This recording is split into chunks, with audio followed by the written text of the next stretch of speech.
ఖమ్మం, నల్గొండ, వరంగల్ పట్టభద్రుల ఎమ్మెల్సీ ఉప ఎన్నిక పోలింగ్ ముగిసింది. ఉదయం 8 గంటలకు ప్రారంభమైన పోలింగ్ సరిగ్గా సాయంత్రం 4 గంటలకు ముగిసింది. 4 గంటల్లోపు క్యూ లైన్లో నిల్చున్న వారికి ఓటు వేసేందుకు అనుమతి ఇచ్చారు.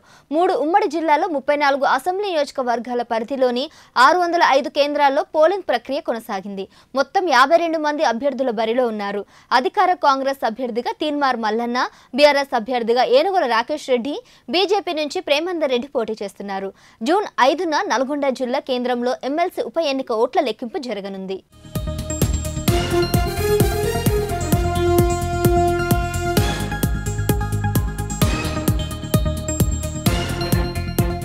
దీనికి సంబంధించిన మరింత సమాచారం మా ప్రతినిధి భార్గవ్ అందిస్తారు. భార్గవ్, చెప్పండి. గత అసెంబ్లీ ఎన్నికల్లో గెలిచినటువంటి ఎమ్మెల్యేగా గెలిచినటువంటి పల్లా రాజేశ్వర్ రెడ్డి ఆయన రాజీనామా తర్వాత ఇక్కడ ఉప ఎన్నిక ఏర్పడింది. ఖమ్మం, నల్గొండ, వరంగల్ జిల్లాలకు సంబంధించిన పట్టభద్రుల ఉప ఎన్నిక వచ్చింది. ఈ ఉప ఎన్నికలో ముఖ్యంగా కాంగ్రెస్ పార్టీ బలపరిచినటువంటి అభ్యర్థి తీన్మార్ మల్లన్న బరిలో ఉన్నాడు.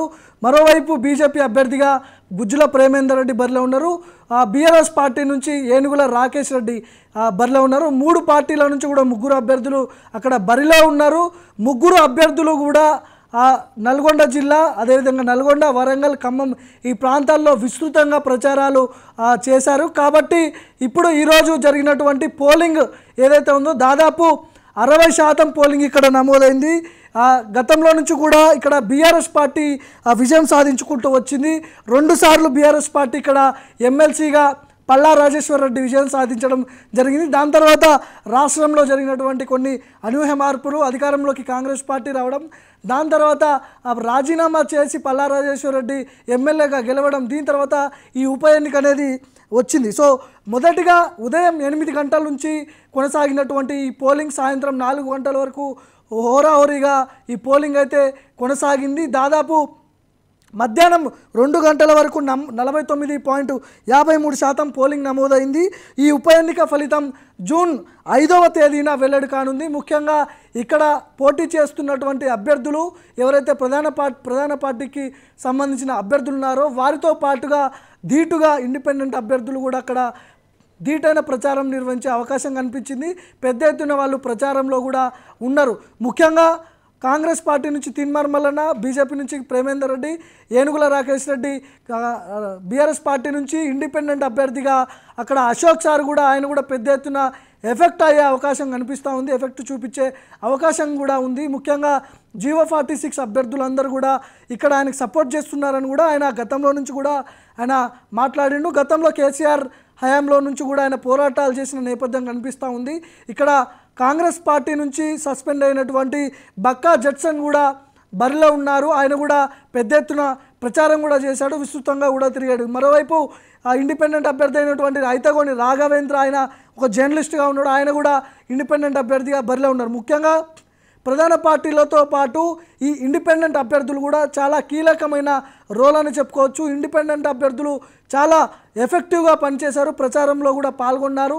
అశోక్ సార్తో పాటు బక్కా జడ్సన్, రాఘవేంద్ర, ఇటు చాలామంది ఇండిపెండెంట్ అభ్యర్థులు దాదాపు 52 మంది అభ్యర్థులు ఖమ్మం, వరంగల్, నల్గొండ పట్టభద్రుల ఉప ఎన్నికలకు అక్కడ బరిలో నిలిచారు. ముఖ్యంగా ఒక 10 పేర్లు అయితే ఖచ్చితంగా గట్టిగా వినిపిస్తూ ఉన్నాయి.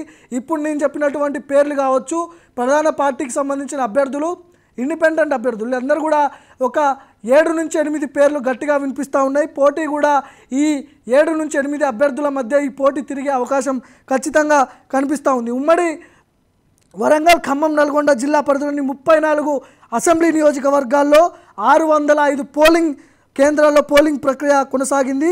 ముఖ్యంగా ఇక్కడ జరిగినటువంటి ఉప ఎన్నిక కాంగ్రెస్ పార్టీ చాలా ప్రతిష్టాత్మకంగా తీసుకుంది. ఎందుకంటే గతంలో నుంచి కూడా ఇక్కడ బీఆర్ఎస్ పార్టీ జెండా ఎగిరింది. బీఆర్ఎస్ పార్టీ అభ్యర్థిగా పల్లా రాజేశ్వర్ రెడ్డి ఆయన అక్కడ గెలుపు మనమందరం కూడా చూసినాం. అధికారంలోకి కాంగ్రెస్ పార్టీ వచ్చిన తర్వాత కూడా లెక్కలన్నీ కూడా తారుమారయ్యే అవకాశం కనిపిస్తూ ఉంది. ఇక్కడ కాంగ్రెస్ పార్టీ ఛాలెంజ్గా తీసుకుంది.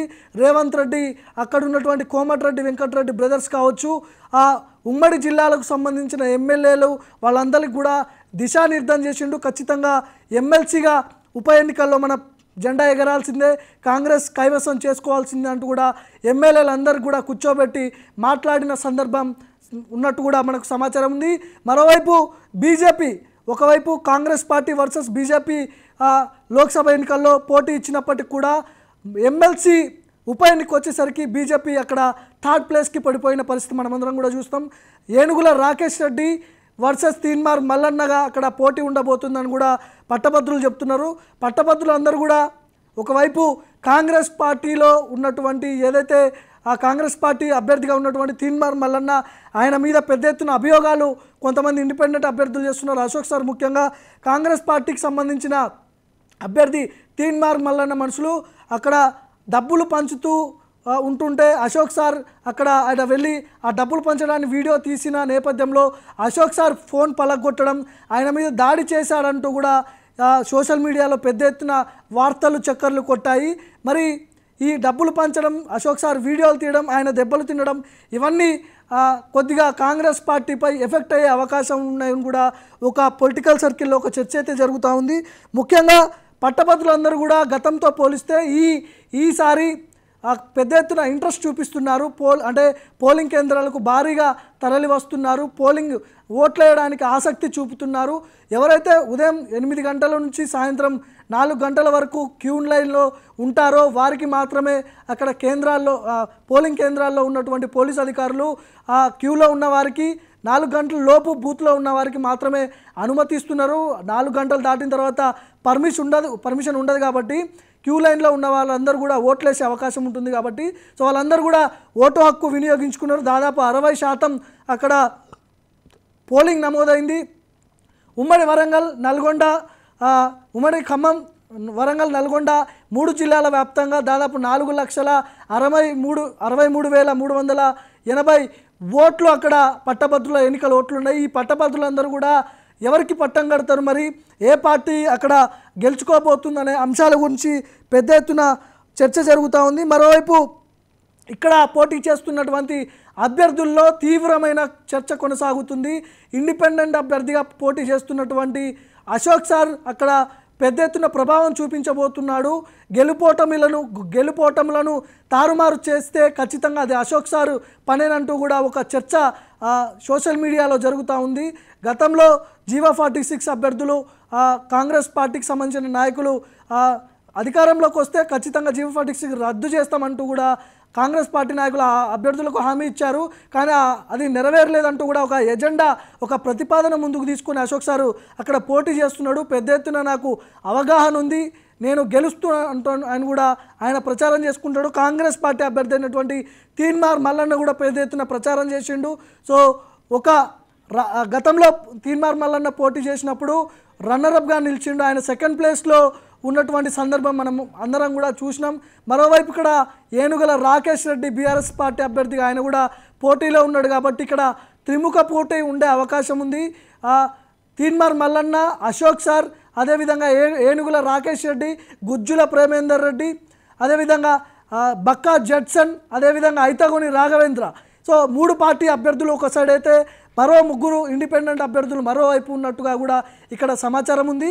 సో చూడాలి ఖమ్మం, వరంగల్, నల్గొండ సంబంధించిన పట్టభద్రులు ఎవరికి పట్టం కట్టబోతున్నారు అనే అంశాల గురించి 4,64,000 పట్టభద్రులు ఎవరికి పట్టం కట్టబోతున్నారు, ఎవరెవరికి ఇక్కడ ఓట్లు పడే అవకాశం ఉంది, ఏ పార్టీకి ఎన్నోట్లు వచ్చే అవకాశం ఉంది. ఇది అసెంబ్లీ, లోక్సభ ఎన్నికల లాగా ఉండదు కాబట్టి మొదటి ప్రాధాన్యత ఓటు, రెండో ప్రాధాన్యత ఓటు, మూడో ప్రాధాన్యత ఓట్లు ఉంటాయి కాబట్టి సో లెక్కలు తారుమారయ్యే అవకాశం ఉంటుంది. చివరి నిమిషంలో ఏం జరుగుతుందనే ఒక ట్విస్ట్ కూడా ఏ పార్టీ అభ్యర్థి గెలిచినప్పటికీ కూడా బోర్డర్లో గెలిచే అవకాశం ఉంటుంది. అంటే ఒక పెద్ద ఎత్తున మెజార్టీ రానప్పటికీ కూడా బోర్డర్లో గెలిచే ఏ అభ్యర్థి అయినా బోర్డర్లో గెలిచే అవకాశం ఉందని కూడా పొలిటికల్ సర్కిల్లో ఒక రాజకీయ విశ్లేషకుల్లో కూడా ఒక చర్చ మొదలైంది. సో చూడాలి పట్టభద్రులు ఎవరికి పట్టం కట్టబోతున్నారు, ఎవరు గెలబోతున్నారు అనే అంశాల గురించి మనం జూన్ 5వ తేదీ వరకు వేచి చూడాల్సిందే.